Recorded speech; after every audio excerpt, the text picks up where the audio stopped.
Hello friends. आज हम समझेंगे why react state does not update immediately. आज हम समझेंगे कि रिएक्ट में स्टेट इमीडिएटली अपडेट क्यों नहीं होता।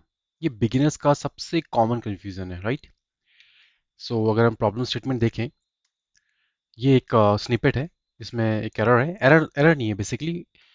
हमने एक हैंडल क्लिक फंक्शन लिखा है, उसमें सेट काउंट किया है। जब हम कंसोल डॉट लॉग परफॉर्म करते हैं तो हमेशा हमें ओल्ड वैल्यू दिखाई देती है। ये बिगिनर्स के लिए काफ़ी कॉमन प्रॉब्लम है। तो आइए जानते हैं why this thing happens. Reason number one हो सकता है कि एसिंक्रोनस अपडेट। तो रिएक्ट स्टेट जो अपडेट होते हैं वो एसिंक होते हैं। मतलब रिएक्ट पहले अपडेट को क्यू में डालता है और फिर एक साथ अप्लाई करता है, इसलिए तुरंत कंसोल लॉग में पुराना वैल्यू दिखता है। तो करेक्ट तरीका है उसको आप यूज इफेक्ट के अंदर चेक करें। यूज इफेक्ट के अंदर चेक क्यों किया जाता है? क्योंकि यूज इफेक्ट एवरी री एंटर पे रन होता है, तो उसके अंदर हमेशा अपडेटेड वैल्यू आपको मिलती है। तो उसका सोल्यूशन यहाँ पर ये रहेगा कि आपको जो भी आपका काउंट का जो स्टेट वेरिएबल है उसको आप यूज इफेक्ट के अंदर यूज करिए, तो हमेशा आपको अपडेटेड वैल्यू मिलेगी, राइट। दूसरा रीजन हो सकता है मल्टीपल स्टेट अपडेट कंबाइंड। देखते हैं कोड्स, देखते हैं यहाँ पर। लेट सपोज आपने सेट काउंट किया, यहाँ पर काउंट को +1 किया, देन अगेन सेट काउंट किया, काउंट को +1 किया। तो फाइनल काउंट जो हमेशा मिलता है वो हमें ओल्ड वैल्यू का ही मिलता है, ओल्ड +1 का। तो ऐसा क्यों होता है? रिएक्ट क्या करता है, उनको मर्ज करके सिर्फ एक बार ही करेगा। तो सोल्यूशन है फंक्शन अपडेट यूज करें, यानी कि सेट काउंट को एज अ एरो फंक्शन लेके उसे यूज करें, तब जाके वो दोनों बार अपडेट होगा। बेसिकली क्या करता है, बैच में इसको अपडेट परफॉर्म करता है, तो उसको मल्टीपल अगर स्टेट अपडेट दिखते हैं तो उन्हें कंबाइन करता है। एंड देन एसिंक्रोनस कॉल जब कंप्लीट होती है उसके बाद उसको स्टेट अपडेट होती है, लाइक रीएंडर पे।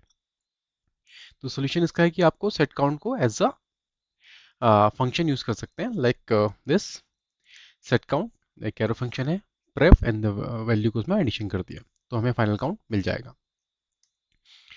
थर्ड रीजन हो सकता है रिएक्ट का स्ट्रिक्ट मोड। तो बेसिकली स्ट्रिक्ट मोड करता क्या है कि आपके डेवलपमेंट में यूज होता है वैसे रिएक्ट स्ट्रिक्ट मोड। उसमें क्या करता है, आपके वैल्यूज को 2 बार लॉक करता है, जिससे मे बी आपको लगे कि हमारा कंपोनेंट 2 बार क्यों रेंडर हो रहा है। बट ये प्रोडक्शन में ये इश्यूज नहीं आते हैं, तो आप मेक श्योर कि आपका स्ट्रिक्ट मोड ऑन ना हो अगर डेवलपमेंट में है। प्रोडक्शन में ये चीज़ें नहीं मिलेंगी आपको देखने को। नेक्स्ट हो सकता है एसिंग फंक्शन एंड लूप्स। अगर आप एसिंग फंक्शन में सेट स्टेट कॉल करते हैं और तुरंत कंसोल लॉग लिखते हैं तो आप वैल्यू पुरानी ही मिलेगी, क्योंकि जो स्टेट अपडेट बाद में होता है। सॉल्यूशन क्या है कि आपको रीएंडर के बाद यूज इफेक्ट से अपडेटेड वैल्यू को लॉक करो या अपडेटेड वैल्यू यूज करो आप। जैसे हमने यहाँ पर एसिंग ऑपरेशन परफॉर्म किया, उसमें हमने तुरंत अवेट फेच के बाद हमने कंसोल डॉट लॉग के यहाँ पर लिखा, बट स्टिल हमें ओल्ड वैल्यू मिलती है, राइट। तो रीएंडर क्योंकि हुआ नहीं, तो रीएंडर के लिए हमें हमेशा यूज इफेक्ट का यूज करेंगे। तो जब रीएंडर होगा तो हमें वैल्यू यूज इफेक्ट के अंदर मिलेगी, ठीक है। अगला हो सकता है कि अगर आप एरे या ऑब्जेक्ट को डायरेक्टली मॉडिफाई कर देते हैं, रिएक्ट को पता ही नहीं चलता कि अपडेट हुआ है, इसलिए वो रीरेंडर नहीं करता।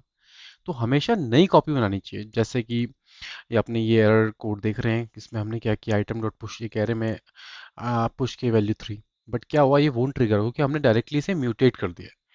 तो बेस्ट तरीका क्या है, आप स्प्रेड ऑपरेटर का यूज कर सकते हैं, मतलब आपको क्रिएट न्यू कॉपी करनी पड़ेगी उसके लिए।